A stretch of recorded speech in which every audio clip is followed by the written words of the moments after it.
Good morning বন্ধুরা, চলে এসেছি ছাদ বাগানে। এই দেখো ছাদ বাগানে চলে এসেছি। একটা লাউ না হারভেস্ট করবো। লাউটা কেন হারভেস্ট করবো তোমাদের দেখাই। দুটো লাউ ছিল, একটা তো ছোট্ট, এই দেখো এরকম কালো হয়ে গেছে, এটা তো নষ্ট হয়ে গেছে। আর আরেকটা লাউ দেখো এইরকম সাইজ, খুব একটা বড় কিন্তু হয়নি, কিন্তু এটা শক্ত হয়ে যাচ্ছে। আমি এই দেখো নখ ফুটিয়ে দেখেছিলাম, এই দেখো শক্ত হয়ে যাচ্ছে। এই জন্য এই লাউটাকে আমি হারভেস্ট করে নেবো। শক্ত হয়ে গেলে না আর কাটা যাবে না। এটা ঝুলছে, দেখতে পাচ্ছ, এই যে ঝুলছে, এটাকে হারভেস্ট করে নিচ্ছি।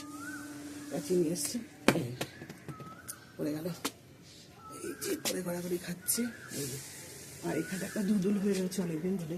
দুদুলটা খুব একটা বড় হয়নি, কিন্তু একটু স্পঞ্জি স্পঞ্জি ভাব হয়ে যাচ্ছে, যেন দুদুলটাকেও হারভেস্ট করে নেব। বুঝতে পারছ?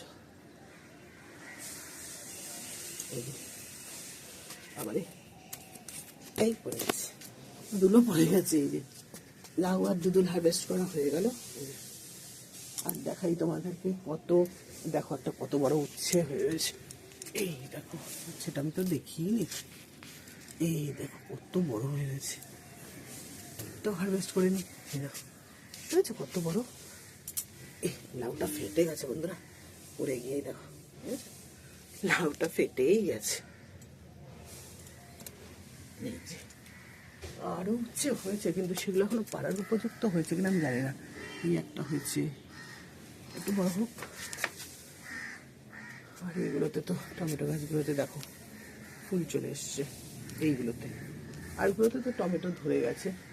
আর এই দেখো এইগুলো, এই দেখো এই দুধুলগুলো তো দুধুল ধরে গেছে, বুঝেছো? এই একটা, এই একটা। আর তোমাদের দেখাই এই গ্রো ব্যাগটার টমেটো গাছগুলোতেও দেখো কত টমেটো ধরে গেছে। এইগুলো পাক ধরছে টমেটোর, এই দেখো। এটাও হারভেস্ট করে নেবো, একটু একটু পাক ধরলে আমি তুলে নিই, না হলে পোকা বা কোনো পিঁপড়ে বা কোনো পাখিতে ফুটো করে দেয়। এই দেখো এটাও পাকা পাকা হয়ে গেছে, আরেকটাও হয়েছে। এই দেখো, এই দেখো আরেকটা উচ্ছে এখানে ঝুলছে, সেই উচ্ছেটাও দেখছি একটু বড়, মানে আরেকটাও পাক ধরেছি টমেটো। এই দেখো এটাও পাক ধরেছে, এটাও তুলে নিলাম। তার সাথে এই উচ্ছেটা বেশ বড় হয়েছে, এটাও তুলে নিলাম। এই দেখো বুঝেছো?